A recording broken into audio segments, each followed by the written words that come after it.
And we're live. What's going on, everybody? How you doing? Happy Monday.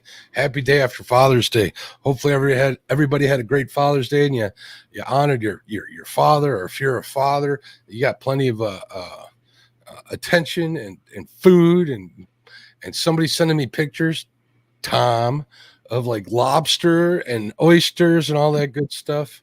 So it's always cool to hear about that. You know what I got for Father's Day, Bob? Here, I'm going to show you what I got. What you get? I got my very first set of Crocs. Look at these. Ooh, Indoor fuzzy ones. Woohoo. fuzzy ones. I need a pair for the boat. I always like poo-pooed on. I said that. I actually said that. Oh, Poo-pooed Crocs, but they're pretty darn comfortable. Let's see what you got. You see this? Oh, is that a phone tether? Yeah. Oh, Chad might need one of those. They're nice, man. Yeah, where'd you get that from? My wife bought it for me. Very cool. There's a place here in Columbia, Tennessee, I think, that makes them. Matt from Bobcat Outdoors actually shared the link out, and I showed it to my wife, and she bought me one for Father's Day so I don't lose my phone in the water. Good idea. You know, I think I remember him sharing out that link. Hey, look at this. We got Freddie over at Freddie's Outdoor Adventures. He's been a supporter for 10 months. Thank you, Freddie. Appreciate your crew membership. Fish and Freedom, another member. He's got the Richard's got the both bacon emojis out there. Look at that. Avid Fisherman. What's up, Avid? Been a member for 5 months. How you doing? Justin's Fishing Fetish been a member for 4 months. Holy smoke, I am blessed. Look at that. That looks good. Here, I'm going to give you the solo layout on that. Hold on a second, because I want to see that myself. Did you see that, Chad? Look at that. Yeah, Chad needs one of these. Look at that. That ain't bad at all. That's a good idea. So what do you say? I say hello to everybody in chat, bud. Let's see what we got here. Let me get the participant. We don't want the top chat, we want live chat participants. All right, let's say hello to Betty, crew member over at A Couple Crushes Fishing. What's going on, Betty? Anthony Duckworth, how you doing, bud? Your shirt is ordered. It should be going out tomorrow. Baby Whiskers in the house. I think that's a new one. Welcome. Brian B. Catfishing crew member. What's up, Brian? How you doing, my friend? I see Catfishing with Kaz. What's up, Kaz? How you doing? Chris Everett in the house. There's the great Miss Chrissy Brown, crew member. There's Cindy Stokes. How you doing, Cindy? Missouri is great. Crappie Day Fish on in the house. What's up? There's the Shark Slayer Creole Catfishing himself. There's Dale Hayslip. How you doing, Dan Thompson? He is a supporter. What's going on, Dan? David Smith in the house. What's going on? Fat man in a little boat. I resemble that comment every time I go out. Love that username. Fat Boy Fishing Eric. What's up, Eric? How you doing? Bacon, my friend. Fishing Chick. She just got back from her touring out recently. I did catch part of her show on Avid's channel. She did wonderful. It was good to see her on there. There's Fishing with Rob Mack in the house. What's up? How you doing, Rob Mack? Florida Fishing Guru. What's up, Zach? Freddie's Outdoor Adventures. What's going on, Freddie? Big news coming from Freddie in the next year or so. So keep in touch with Freddie's Outdoor Adventures. Go give him a sub. He is also a crew member. Thank you, Freddie. There's Mike Greenwald Fishing. He was out bumping this weekend. What's up, Mike? Hogleg Catfishing. We had a mukbang on Hogleg's channel last night. I ate so much it about put me to sleep in front of everybody. I didn't snore like some of the people on that show do once in a while. It's all mine in the house. What's going on, Michelle? John Boy's Catfishing. How you doing? Him and his brother Eric got on the fish the other night. I think he said 17 or 20 something like that. Assorted ones. I believe a lot of them were channel cats, but that don't matter. I love channel cats. Justin's Fishing Fetish crew member in the house. What's up, Justin? How you doing? Kane B Anglers. What's going on? Kevin, how you doing? He's on with Kelly over at the Bullocks Experience. Go check out Kelly's channel to see what time they're on during the week. You'll have to forgive me. I don't have that information in front of me. I see LG Bass in the house. There's Lance McCoo guy. How you doing? LG Bass is a crew member, supporter. I appreciate you, Tom, from the very, very beginning. Look, lady in the house. There's Richard over at Mad Cat or Catfishing. Go over to Catfish Weekly and check out the post regarding his giveaway for the vets. That's a great giveaway for some great people. Thank you, vets out there. Absolutely. Maurice Cason, what's up, Mr. Maurice? How you doing, my friend? There's Tennessee Hog Catcher 214 crew member. How you doing? Old Timers Bass Chaser. What's going on, my friend? There's Patriot James, Catfishers of America, Pontoon Jody in the house. How you doing, Jody? Quiet Man Curtis, Real and Virtual Outdoors. What's up, Troy? How you doing, my friend? Steve Ransom in the house. Daryl was a great guest. Trophy Seekers Outdoors. Thanks for tuning in. I see Boathouse Bob in the house. Hey, there's Bobcat. What's going on, Bob? How you doing? Let's see if I missed it. Chris Everett, I got. Want to make sure I get everybody. Hey, El Catfish Grande. What's going on, my friend? Just scrolling through my list. Greenwell, Hogleg. Joe Zingler. What's going on, Joe? How you doing, sir? K&B I got. Look Lady. All right. Don't want to miss anybody. If I missed you, please forgive me. Let's see. We got V3 Customs was a 7-month supporter. Avid Fishing was 5. We caught that one already. So let's go. Hey, everybody. Before we start the podcast, I want to make sure I give a big shout out to what I'm calling our channel supporters. I want to give a big shout out to Multibar. I appreciate you. Multibar Rod Racks, pretty much the best in the business. Port Barrington Marina. Check out both of their links down in the description. I also need to give a big shout out to Uncle Lou's Tackle for his past and present support of the channel. You guys are priceless to me. You help make this content possible. Welcome, everybody, to the Catfish and Crappie podcast. My name is Mark, and today we have Bob Britt of Bobcat Outdoors. How you doing, Bob? Good. How you doing, Mark? Good. You want me to call you Bob or Bobcat? What do you like when you're in the public eye? Bob is just fine. Bob is just fine. Just don't call me late for dinner. That's usually what I say. That's me too. There's Johnny Small Pepper. What's going on, John? How you doing? I saw you got a pretty cool mug there with you. Yeah, man, you like that? I approve highly. So I spelled crappie right too. Can you read that? Yeah, I can read that. Did you have to fix it? Is that what brought that to your attention? No, a lot of people like to say crappie. I say crappie, so I spelled it right. I'm a, and I've said this story before. There's probably some new people in here that haven't heard it. When I had the honor and the privilege of interviewing Babe Winkleman on Panfish Nation, he explained to us that when you go fishing, you fish for crappie or crappie. When you're drinking with your friends playing cards all night, you wake up feeling crappy. And it stuck with me. That's what we're going to go with crappie. So. I like that. Let's see what we got going on here, chat. So, oh, wait, what's this? Yes, this fella knows how to talk. And KB says, Mark, don't get Bob to laughing or you might lose him tonight. Uh-oh. Y'all stop talking about corn. What's going on, Sampy? How you doing? Am I missing what corn? What's going on with corn? No, you don't want to know. Just keep going. We'll talk. You can explain to me after the show. Just don't go missing on me afterwards. Definitely going to need to explain that to me. Yeah. So where are you from? Let's look for the people who don't know you, people listening on a podcast on their phones or in their car. Where are you from, Bob? Chattanooga, Tennessee. I've lived here most of my life. I was born in Chattanooga and I spent some time in North Carolina, but I consider myself a Tennessean, born and bred.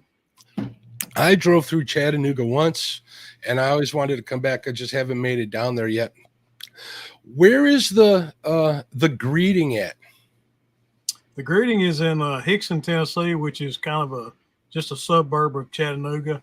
It's actually considered to be in Chattanooga, so but it's right on at Chester Frost Park is right on the northeastern part of Chickamauga Lake Chickamauga is where the greeting takes place at. Beautiful little county-run park, lots of camping and pavilions, and it's just a cool little place. We used to camp there a lot when we had a pop-up camper. I hear camp spots already, after talking to Daryl when he was on the show, the camp spots are already getting snagged up. It must be a popular place. Yeah, that's one reason I quit camping a lot, because you had to, if you wanted a certain time of year, you almost had to book it a year in advance. And it's been that way for several years now.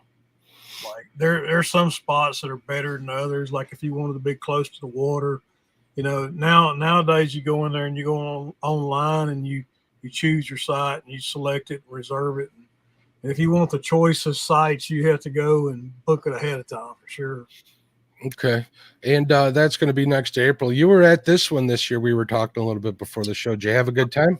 I had a great time, man. It was cool hanging out and meeting people that we see on YouTube, and hanging out and chat and stuff, and getting to press the flesh with people versus just hanging out and chat or on our lives or whatever was really neat. A bunch of super nice people.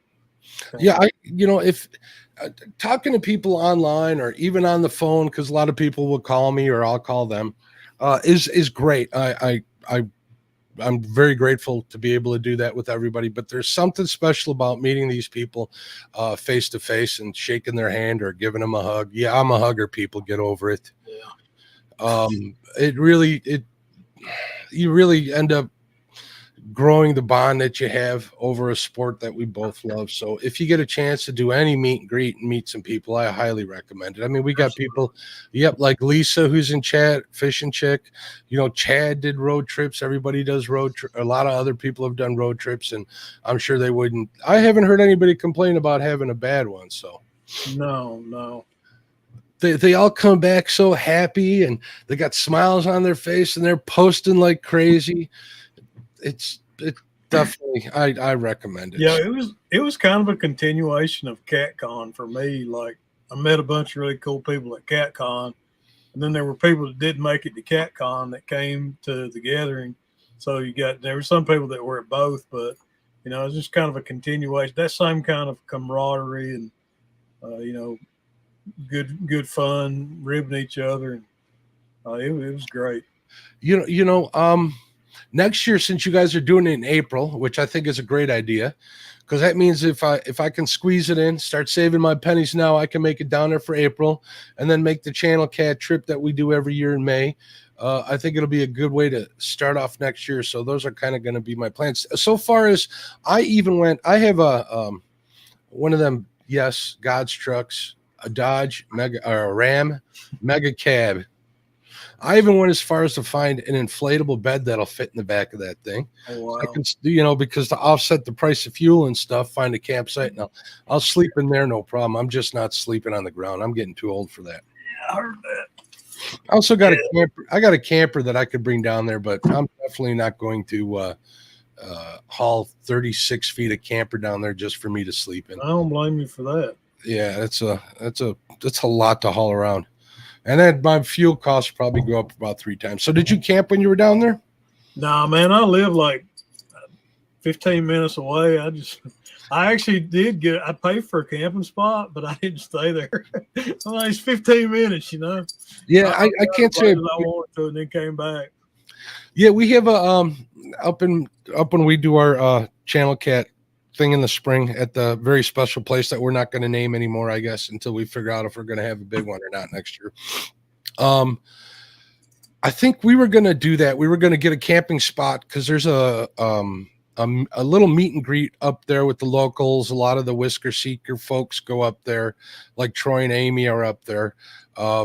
Richard's up there every year. People have been going for years and years, and they were kind enough to invite us to their fish fry. We thought about getting a camp spot up there just to expand it a little bit and have a place to park our cars and set up tent or our canopies and stuff. So hopefully we'll see if we do that next year, but I'm definitely looking forward to that and the Tennessee meet and greet. So those are 2 things on my radar for next year. Yeah, and plus having it in April, we kind of was at the leading edge of the spawn this year, but next year we're still in that pre-spawn bite in April.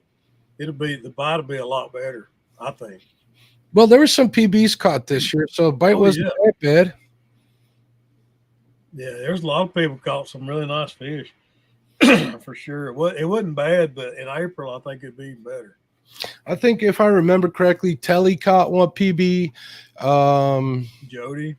Jody caught a PB. Didn't Amy get one too? All the ladies put the guys to shame, if I remember correctly. Yeah, I can't remember who all did, but there was quite a few. They do that a lot. What do you think it is, Bob? Why do you think the ladies outperform us so much? Maybe because they're not overthinking it like we do sometimes. I don't know. You you might be onto something there. Definitely might be onto something. So, anyways, okay. So let's talk about fishing. I remember when we first started talking online a little bit, you're sending me links to your, I want to talk about crappie fishing, sending me links to your crappie videos.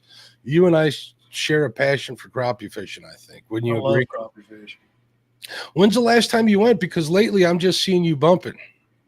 Okay, that video I sent you a link to, that was the last time we went crappie fishing. That was the last time you went crappie fishing? Yeah, I mean, my favorite way to crappie fish is shoot docks. I love to shoot the docks, but I'm also addicted to that big cat bite. The fight, and so I'm in this torn state always. I know I need to go crappie fishing, but I'm addicted to bumping right now, and it's hard to tear myself away from one to go do the other. Yeah, I understand. I got a bad case of flathead fever now. I actually forced myself to go crappie fishing yesterday. It was a little struggle. I got one slab and I got a whole mess of little ones, and I didn't keep any of the little ones. I didn't feel like bringing the one home, but the one was pretty good. For up here where I'm at, small urban community lake, I found like a 12-incher, but they just seem to be so scattered. I don't know where the heck they were at. It's weird. Crappie fishing is like that.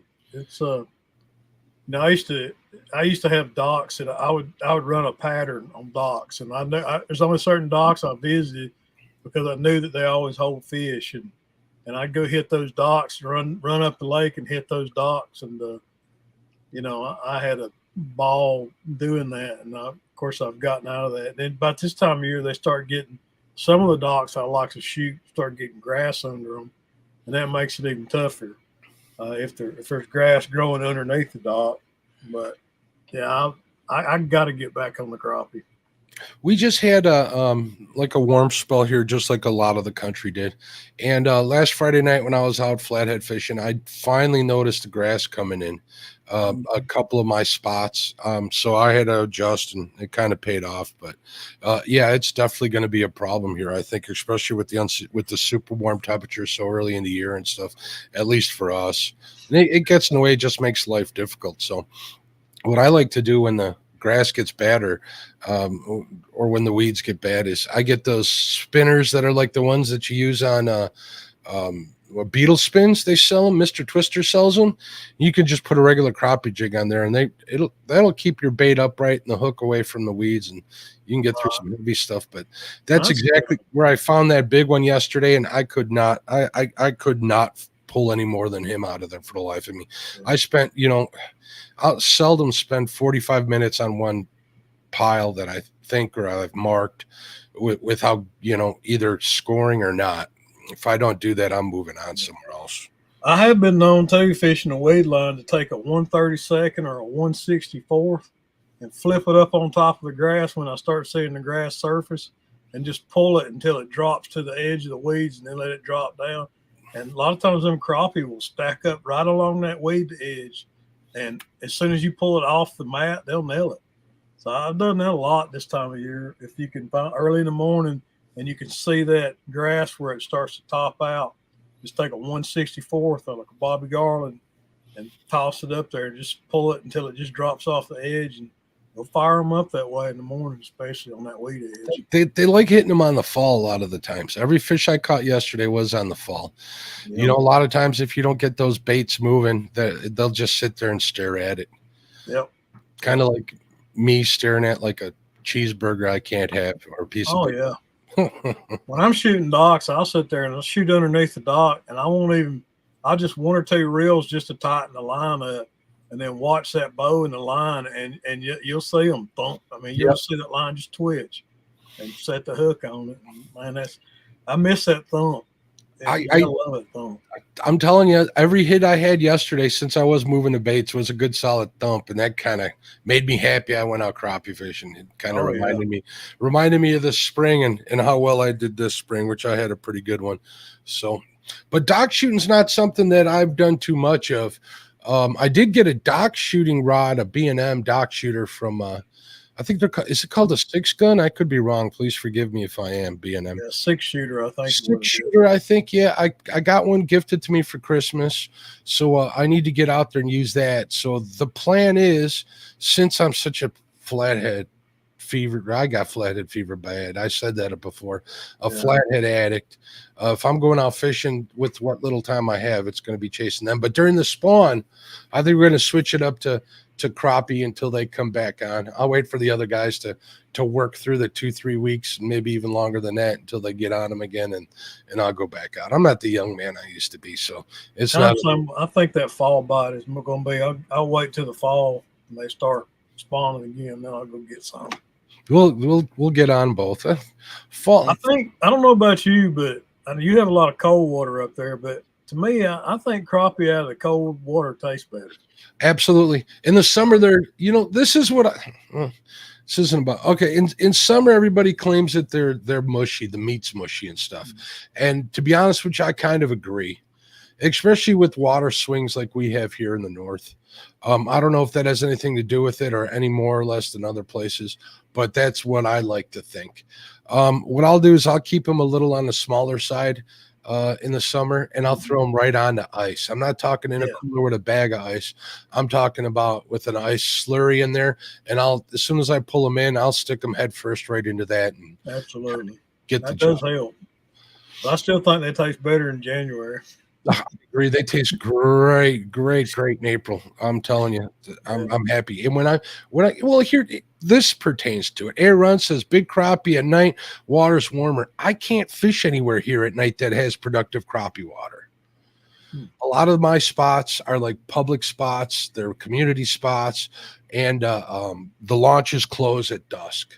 So I can't even get my boat or even fish off the bank at those spots. That sucks. Yeah, so I'm kind of stuck during the day. Now, night fishing in the winter is a little different, but there isn't too many places that are as hot at crappie spots as my other ones. But I'll give it a shot. So I'll end up getting 2 or 3 through the ice, and keeping those is more than I want to clean usually, I guess. Bring 3 home or whatever. Maybe we'll do that a little more this year.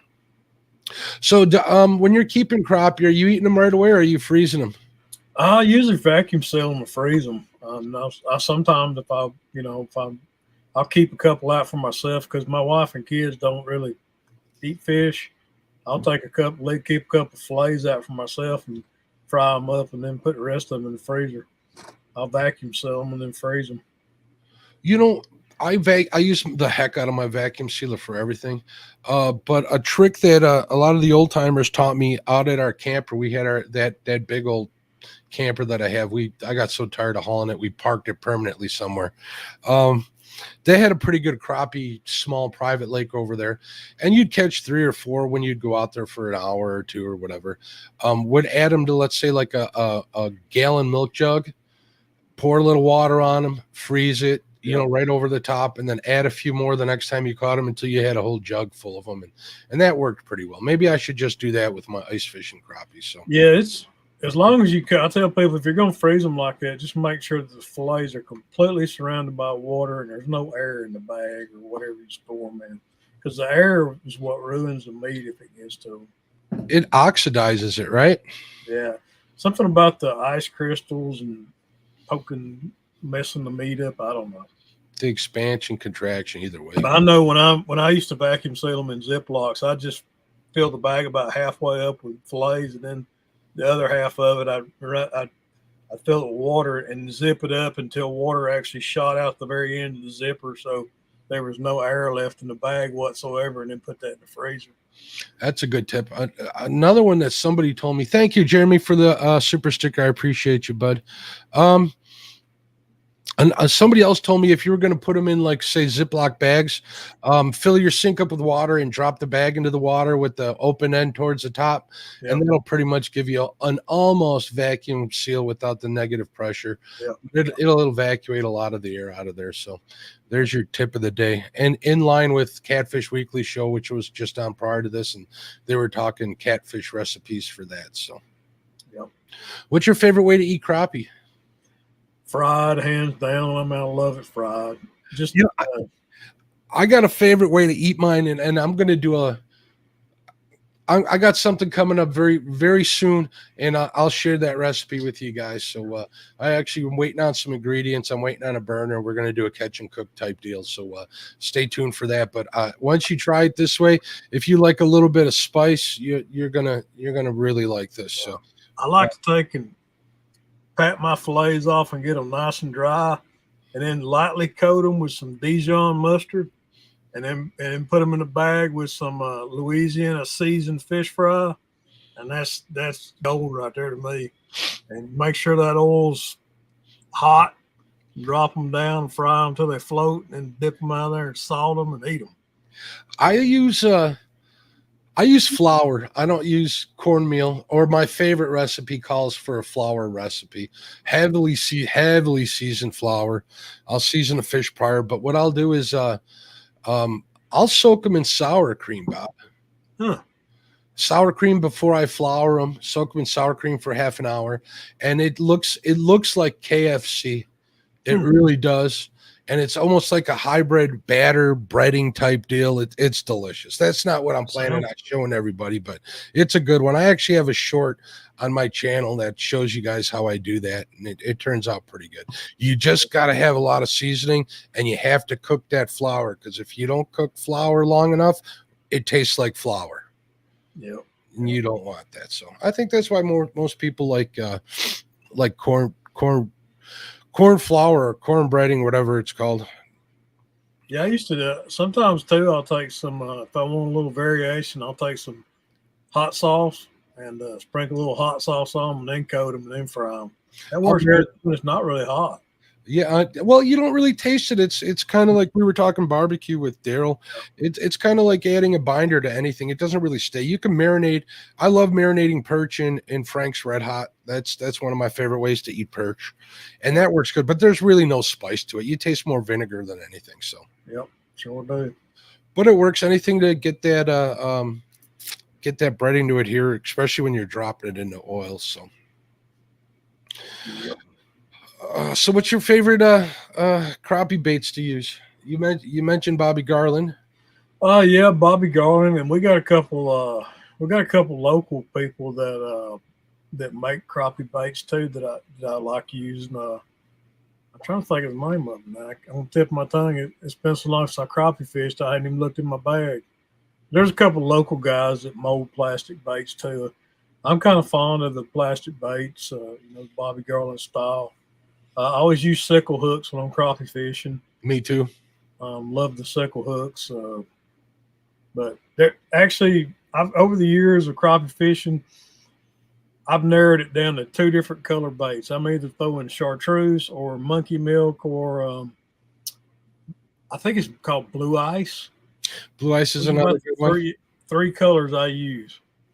And I just simplified after years of throwing different colors. And they're ones you can depend on. They're your confidence colors. I got them too. Monkey milk, obviously. For some reason,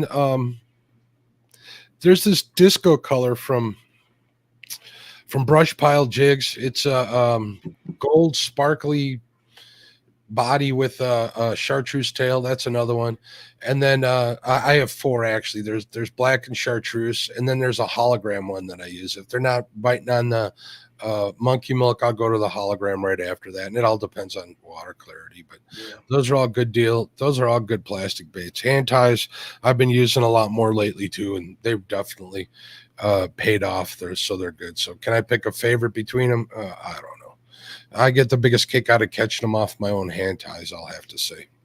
Yeah, when I'm floating fly fishing for crappie, under a float, I'll tend to use more hair jigs, but when I'm shooting docks, I use more plastic because they skip better. Hair jigs just don't really skip all that well. That soft mass of that fibrous material probably absorbs a lot of the impact and slows it down once. I think with the hair jigs, you get a little, when you're floating fly, I'll throw it out there and twitch it back to the boat. I think you get more action out of the tail on the hair jig than you do on the plastic. So I think that's why it works. But hair jigs, like I said, don't work real good for me shooting docks. They don't skip as well. They absolutely don't. You know, I don't even recall seeing Richard Gene shooting docks with hair jig. I could be wrong. I've seen pretty much almost all of his stuff. So Richard doesn't really shoot docks. He skips docks. He's kind of throwing sidearm underneath the dock, and he's gotten really good at it too. well, he's a bass fisherman from Yeah. the start, I believe, and that's how those guys get those baits under there. I guess you don't want to get like a 2-aught, 1-aught hook in your hand, so that would make sense for that. Yeah. The sidearm, I do that too. I'll cork float. I'll shoot docks with a cork, and the only way to get them under there is if you're not fishing real deep and you got a nice, you can skip it that way. That'll usually work. So Yeah. In the winter, when they pull the lake down, when you got more clearance underneath the docks, I'll take a small, like a little trout float, the little tiny foam floats, and I'll put that on there with like a 1/32 jig, and I'll actually shoot it under the dock and do the same kind of float and fly underneath the dock. But it doesn't work if you use a real heavy cork, because you end up in the top of the dock more than you do in the water. in the water. So I'll just kind of flip it underneath there with that little tiny trout magnet jig. I know you've seen the little trout magnet bobbers. Those work great for that. And Brush Pile, they also they have their kits, and they include those little tiny little bobbers like you see in the crappie or in the trout magnets. And those trout magnets, they don't hurt either. They'll work for crappie like as good as anything else. So absolutely. As well as trout. I'll use the trout magnets for a lot of stuff. I use them for perch. I use them for crappie. Good stuff. Man, I love crappie fishing. I love catfishing. So let's get to catfishing here. When did you start bumping? When did I start bumping? It was probably last year sometime when I first started attempting it and getting frustrated trying it. Watching videos of people doing it on YouTube is not the same as going out with somebody and doing it. I can tell you that. Lost a whole bunch of tackle learning how to do it, but I kept doing it and kept losing gear until I finally started getting better at it. But I watched Hagen Grubbs a lot, watching him when he started doing it. Then I started doing like any YouTuber does and goes to YouTube and searches for bumping for catfish and watching what everybody else was doing and then talking to guys like Roger, Muskrat Adventures, and private messaging Roger and trying to kind of fine tune my method and everything, and just talking to people that are more knowledgeable about it than I was, and helped me out a whole bunch, with learning how to bump. And I think too, like where I'm bumping at is kind of unique because it's so shallow that a lot of people aren't bumping in that kind of water in that kind of depth. So I had to kind of develop my own technique for doing things too, bumping in that shallow water.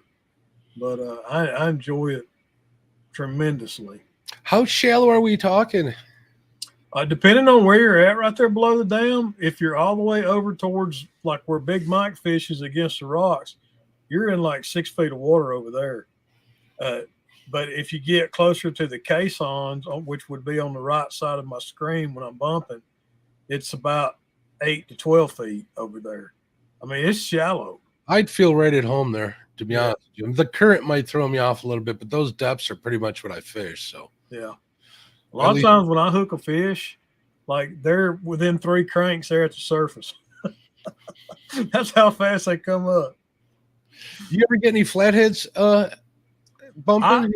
I have not caught one bumping, but my buddy Anthony, Yakshire Outdoors, we were fishing a couple of months ago down at Nickajack, and it's very similar to Chickamauga, just downstream, the next dam down. But he caught I think it was a 20-something pound flathead bumping, which surprised the crap out of me.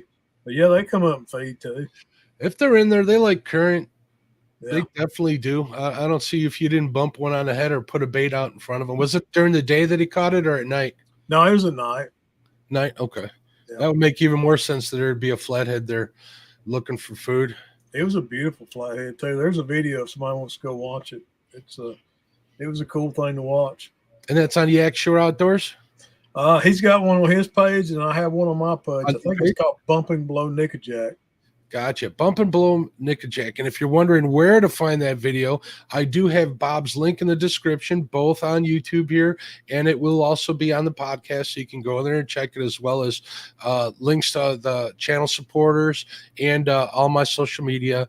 Also, folks, if you're interested in some Catfish and Crappie merch, tomorrow my provider is going to offer 22% off your order, the whole order, everything you do. So why don't you go over there, click at the top of this screen on my YouTube channel. It'll take you to the merch page. All proceeds go to support the channel as well. I appreciate it. Plus, a lot of people really, really like the merch. So go and get you some tomorrow, 22% off. That being said, oh, look at that. Bobcat's got a hat too. Man, there's a lot of people have them hats. I need to get some more in. We'll talk about that later, though, folks. Right now, I'm out of hats, if you're wondering. So have you dived into the TikTok world, Bob? I'm on TikTok, and I was doing, like, I put some videos over there and did really well on TikTok. But man, it's like the Wild West over there. I mean, I got some pretty crazy and harsh comments like right away, and I'm like, man, this place is rough. I got my first one for a typo, Bob. The guy told me I was murdering the English language because I had made a typo. Yeah, they don't pull no punches over there. It don't bother me though. I don't care. Some of it makes me laugh. If it's creative, I don't mind at all. Back to bumping. Yeah, that's pretty much how I learned how to chase flatheads, was by asking a ton of questions. And you know how fishermen are. They don't always like to answer your questions. But there's always YouTube for a backup. So I can definitely relate to how you learned how to bump. So yeah. I just wish I had the current to do that. I got this awesome bumping rod from Black Horse Customs. Thank you, Lyle Stokes. I appreciate you, Dad. I'm afraid to ask him how much one of those cost. Can't hurt to ask. He'll tell you. He ain't got no problem with that. I know what I paid for mine, and I'm not going to say. Yeah. Thanks, Dad. Happy Father's Day. But I've turned it into a kind of a flipping rod for float fishing log piles and stuff. So it worked out pretty good for me. Yeah. Nice rod. I highly recommend that you ask him. You'll be happy with it. Pretty sure he'll make it any way you want it too. So I bet. Think there's a weight with parts and stuff. So what kind of rods do you use normally? Let's talk about your gear. I've got my first bumping rod was a B&M. I think they call it a Pro Staff or something like that, a 7-foot. And I actually still use the B&M. I like it when I'm sitting down and bumping because it's got a shorter handle on it.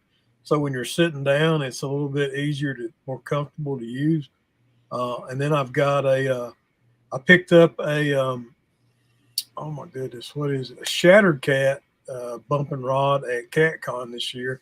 And I've used it a little bit, and I like it too. And then I picked up my Uncle Lou's. Actually, Uncle Lou sent me one of his bumping rods when he first got them, and I about wore that thing out, and I love that rod.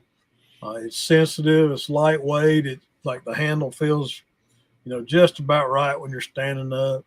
I actually broke it during the kids tournament on Saturday because Anna got it hung up, and before I realized what was happening, it was under the boat, and basically the shaft of it was on the gunnel, and I guarantee the tip was touching the keel of the boat, and before I could free it or take the drag off of it, it snapped and broke my heart. But I was like, it's just a rod. No, I wasn't worried about it. She was having fun, and I swear it was. I hadn't even got home yet before Lee sent me a message on Facebook and offered to replace it. And I can't say enough good things about Lee Reed. He's just an awesome dude. But by the next Saturday, I had a new Uncle Lou's bumping rod in the boat.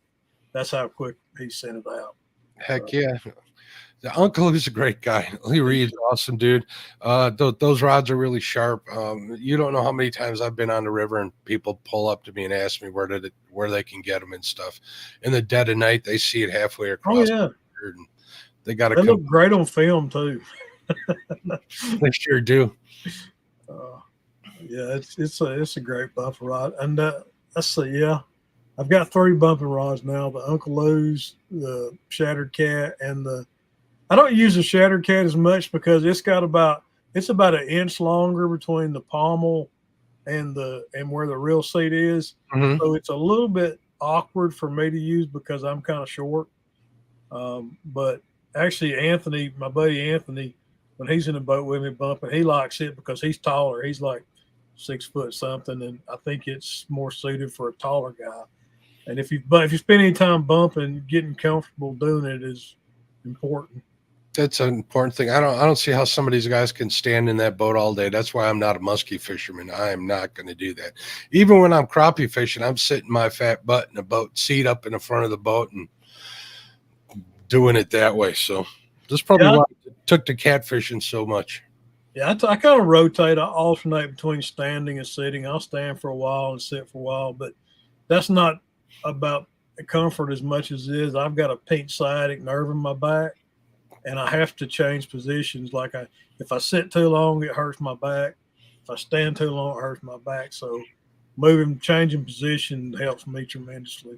I think that's an age thing, to be honest with you, because I can't sit there like nonstop, but I'll get up and stretch too. But on my boat, I look like a drunk duck walking back and forth. I'm going to have to change that one of these days. Speaking of which, I just picked up one of those Millennium seats, so we'll see if that makes. Those are awesome, Mark. You're gonna love that thing. I hope so. I got a chance to plant my butt in one over on the Crosses boat when we were channel catfishing a while back, and I was pretty happy with it. But we'll see what it lasts like. I've seen your live streams. You spend a lot of time out there, just like I do, at least 8 hours on a trip. So any seat will wear you sore. So. Yeah, they're great, and because they're mesh.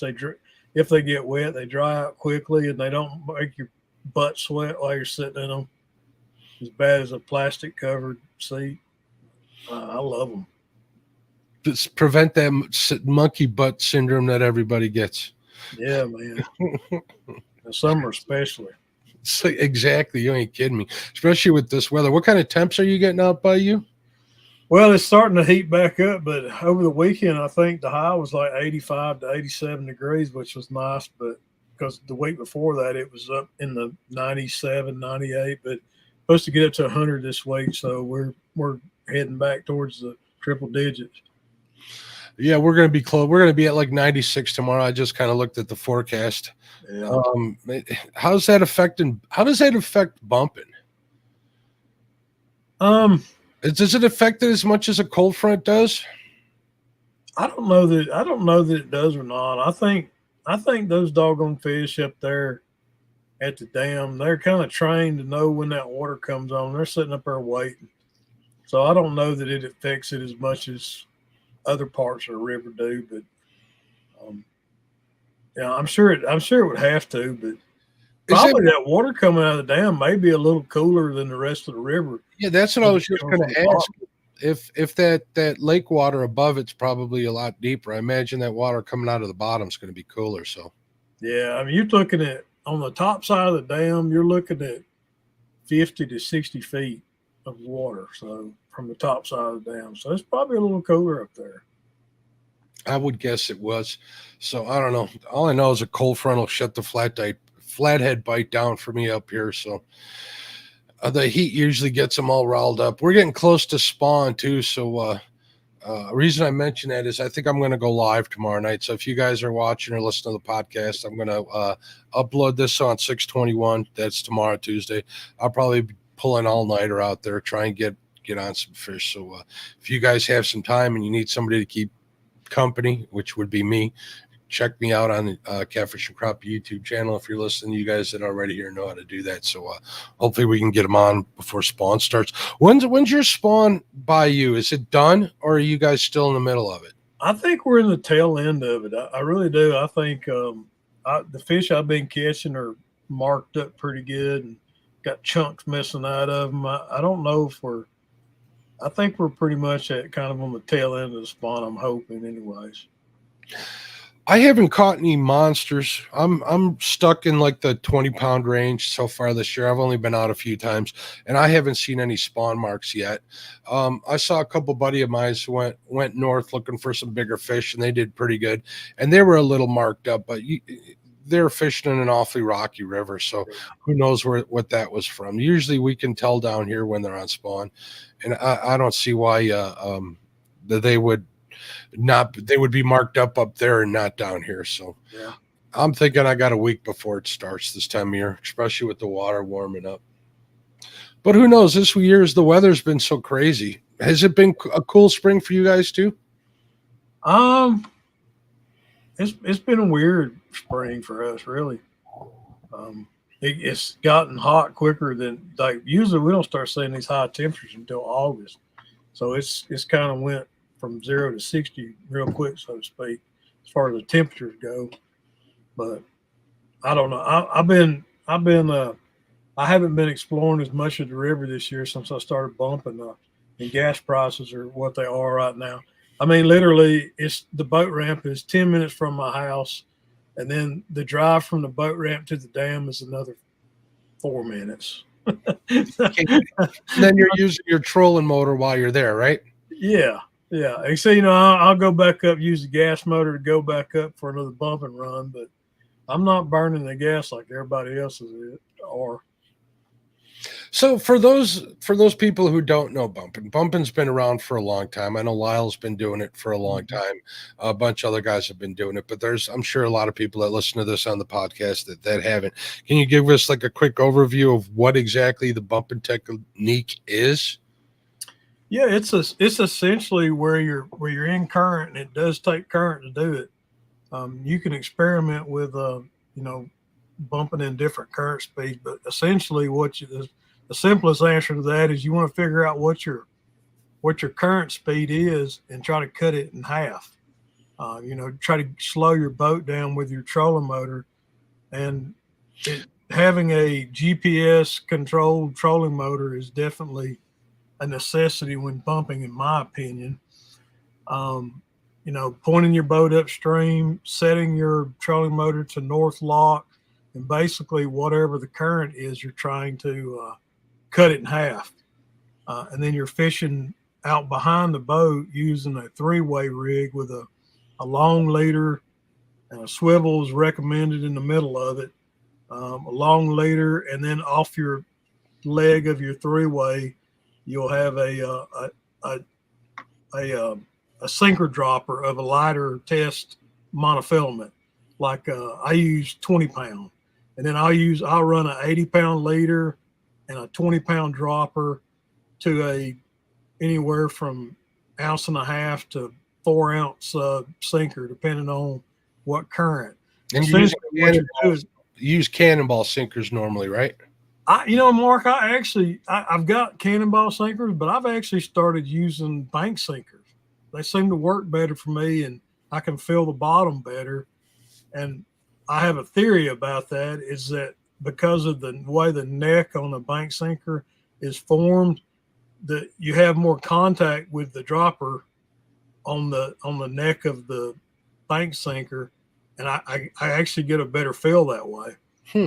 Whereas with a cannonball, you've got a piece of brass wire coming out of the top of it, and you've got very little contact between the monofilament, the dropper, and the sinker. So to me, I get a better feel out of a bank sinker than I do a cannonball. That would make sense. Whatever works for you, that'll work too. I've never been bumping. That's on my bucket list, definitely. But I can understand that now. So you're using like a dropper weight, lighter mono on that one. You're using a heavier mono on the line. And how long of a leader are you running on that? Anywhere from 3 to 5 feet on the leader. You want the leader to be longer than the dropper sinker, because you want the bait to come in contact with the fish before the sinker. Your sinker is just to keep you in contact with the bottom so that you make sure that the bait is in the strike zone.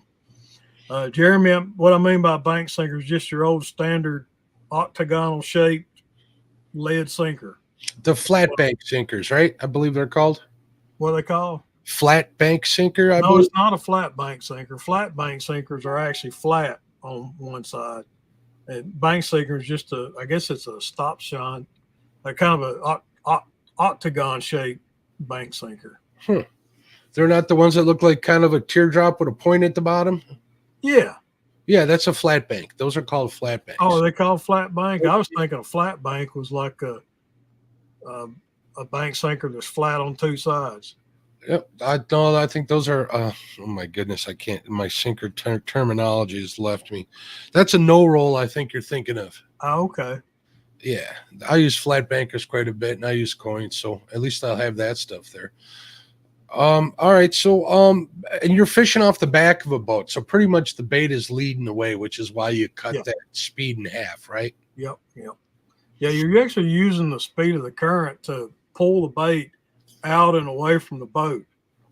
Your bait actually works like a parachute, so that the water is grabbing it and it's pulling the whole rig out, and the bait is actually and that's one thing you'll learn when you're bumping is that when you change bait sizes, it actually affects how the current grabs or doesn't grab your bait and pulls it out. So as you're bumping and you kind of establish a speed, if you go and you switch out baits to a bigger bait, you're getting more drag and it'll pull your bait out further behind the boat.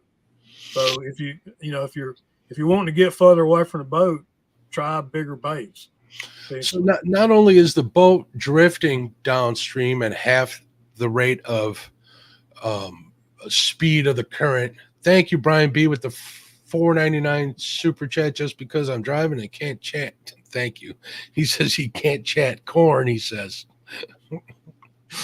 So you're letting line out too. So basically, you're keeping up. Are you trying to keep up with current? Is that the whole idea behind that?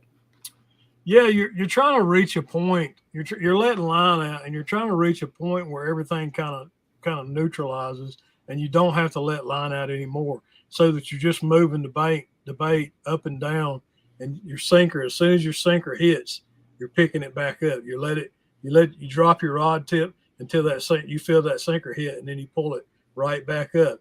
And if you fail to do that, one of two things are going to happen. You're going to snag that sinker up and get hung, or if you're not feeling the sinker, then you're not keeping your bait in the strike zone. So the sinker actually works as an indicator of where your bait's at in the water column.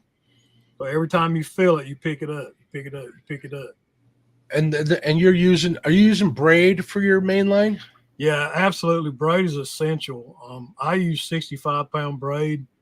Some guys run 80, but the braid is more sensitive than mono, so you can feel that sinker. If you can't feel that sinker, you can't bounce, you can't bump effectively. So you need that contact with the bottom, and that braid is more sensitive. That makes sense to me. Yeah, it communicates the bottom, especially like in walleye fishing. That's when a braid really pays off. Not so much in catfishing or crappie fishing, but in walleye fishing when you need to have contact with the bottom. And I could definitely see how that would work in your favor when you're bumping. Yeah. Sounds pretty complicated. How long did it take you to figure it out? Because you've been doing pretty good on your live streams. I've been, like I said, it took me about a year to figure it out, to get it, work all the kinks out of it. And I'm not by no means an expert on it, but it's something that I enjoy, and I'm all the time, fishing in different current and at different levels and learning new things. Yes, it can be done anchored in current, and that, I think, Stan, that's what they call when you're doing that, when you're anchored up and doing it in current, they call it walking baits or back bouncing baits. It's more, and you just sit there and you just let line out and bump, and then you'll lose bottom. You let a little line out, walk it back, and then let a little line out, and you'll get 2 or 3 bumps. And then I've actually done that while I'm anchor fishing. I'll throw baits out on a good spot. I'll throw 2 anchor rods out on either side and then bump right down the middle. So that while you're sitting there waiting on a bite, you can actually bump that bait down until you kind of run out of water, and then, pick it up and reel it back in and do it again. So while you're sitting there basically static fishing, you can be seeing if there's any fish in front of your baits or any fish behind your baits that you're anchor fishing. So it works very well when you're anchored too, if you got current. You know, bumping baits is what a lot of guys do when they're catfishing, even when they're anchored up and just fishing the bottom. They like to get that sprint set out, and it's a lot easier than casting. That's if you're sure you actually got bait on your hook. You want to make sure that you're not fishing on credit when you're moving baits without recasting them. That's for sure. So what about you had mentioned that the size of the bait will affect the speed at which your line's coming out. What about when the bait starts spinning? Do you find that makes a difference as far as keeping bites from happening or attracting bites, or no? I don't know that if it affects it. We use a lot of swivels. Actually, I'll use in the middle of my leader between my Demon Dragon and my 3-way. I'll use a what's called a barrel swivel or a chain swivel. Chain swivel. You do get so much rotation of the bait and that kind of current. I have noticed that if you hook baits a certain way, like I've got to where, and Roger told me this, and this makes a lot of sense. When you cut a big chunk of skipjack, if you leave that cavity intact, you'll get a lot more weird spinning of it. So I've got to where I'll cut that cavity out of there and just use the top, the loin, the chunk off of it. I'll cut the belly part strap, right? Pretty much. You cut you cut the rib cage and everything down out. Yeah, just lop it off. And sometimes too, like when I've got a wedge just towards the back of the skipjack, where it's more of a wedge shaped bait, I have tried like hooking it through the bottom. And the weird thing about that is when you're bumping, you can feel it vibrating because I guess it acts like an airplane wing. It's getting lift underwater. So it's a real funky feeling when you're bumping with a wedge piece of bait like that. So I kind of stopped hooking them like that because I feel it's probably just, creating lift in the water and maybe even pulling that bait out of the strike zone. I can't prove it, but I feel like that's what's happening. A lot of people say that using tail pieces is not the way to go. Maybe that's why I'm having better luck than most people using tail pieces. Maybe that's exactly it. Maybe it is that wing effect and that vibration in the current, the little bit of current that we have that makes a difference. Or if I'm dragging baits at a real slow speed, I do really well with those tail pieces. So that could very well be why. Well, that's Roger's favorite cut of bait is the tail piece. He has a saying, I can't remember what it was.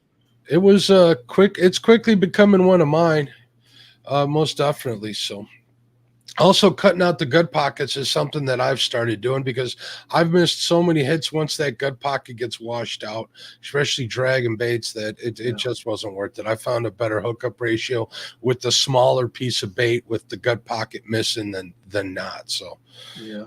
I'm definitely sticking with that. That's my tip of the day. Get rid of that gut pocket. So yeah, I'm becoming a convert and cutting my gut pocket off more. At first, I thought all those extra bloody organs in there might attract fish, but it's probably attracting fish I don't really want to catch.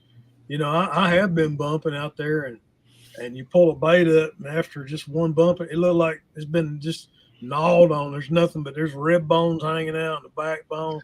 So I think the channels are just down there chewing on it. Even some bigger minnows will do that, and crayfish will crack that bait open, I feel, and once they split that thing open, the little bait fish take over. They look like little piranhas on those chunks of bait. So yeah, I'm a firm believer that that's happened. I've actually seen it happen when I've thrown bait out bank fishing. You'd see all the minnows come, and they'd pick it apart by the time I was going home. So yeah, take down Catfish.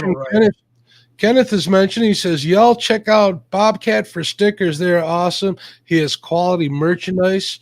Also, please hit the thumbs up. Thank you very much. Thanks, Kenneth. I appreciate it. Yeah, so you want to tell us a little bit about your business, because you're getting involved in the catfish community here, and you provide a service that I think a lot of people really love. Tell us a little bit about that. Yeah, I've been doing a lot of decals for a lot of YouTubers, and in the wintertime when I slow down with printing, I've been doing some design work. Matter of fact, Kenneth Take Down Catfish, and I did his logo. Yeah, and that flag behind Mark, Check that out, folks. I bet you nobody noticed that. They did now. But yeah, I've done a lot of decals and stuff, and this summer I've got my youngest daughter, Angling Anna, working for me, and that's her. I've taught her how to make decals, so I'll get her going on the decals, and she does a great job of that. So you obviously do more than just decals. You do anything that anybody needs, right? Yeah, I do a lot. I mean, my primary business is textile screen printing, printing on T-shirts and whatnot.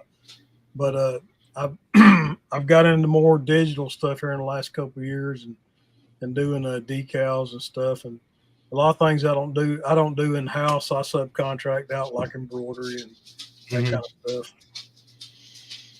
Very cool. Well, I know all your stuff. I've gotten a lot of your stickers, Bob, from other creators, and they're always right on the money. You do really good work. So, how can the people get in touch with you if they want to get some stuff made, or if they're interested in your services? Just contact me on either on Facebook or through email at Bobcat Outdoors 365@gmail.com. If you go to my about page on YouTube, it's right there. Bob's links are the description. If you're not subscribed yet, go over there, check out his videos. Check out not just the bumping videos, check out some of his crappie stuff, good stuff. We got a lot of crappie fishermen that love to catfish and vice versa. And me and Bob happen to be have the same feelings on both of that. I think they go hand in hand. Wouldn't you agree, Bob? Oh, absolutely. I love them both, and I wish I could do them both. All the time. Matter of fact, in the spring, a lot of times I'll go crappie fishing in the morning, and I'll carry catfish rods with me and go dragging in the afternoon. So a little combo. I call them my combo trips. Combo trip. Little of this, little of that. Pack a big lunch, and you're good to go. A lot of time when you're searching for brush piles out in open water, you find good catfish spots too. That way, you find trees down and stuff, and I'll drop a waypoint on them, and I might go fishing for crappie in the morning and then come back and drag some skipjack through them in the afternoon. I'm the same way. When I'm dragging baits and I come across brush piles and stuff, I'm definitely putting a waypoint on there and coming back and investigating later. So that's a big part of fishing for me. I like the exploring and the discovery and all of that stuff. So treat it like an adventure and you'll have a good time. Yep. All right, well, Bob, thank you for being a guest on the show. I had a good time talking to you. I know we talk online quite a bit, so hopefully we can make sure you check out the links in the description. If you're listening on a podcast, check out Bob's channel. If you need something printed up, give Bob a call. He'll shoot you a price. He does quality work, really good quality work. So check him out. I want to say thank you to everybody in chat. I also do want to thank out the channel supporters, Multi-Bar, Rod Racks, the best in the business, Port Barrington Marina, Uncle Lou's. Thanks to everybody else also that's helped in the past. You know who you are. I talked to a few of you before. Thank you very much. Have a good night. Get out there and fish. Bye. Nice.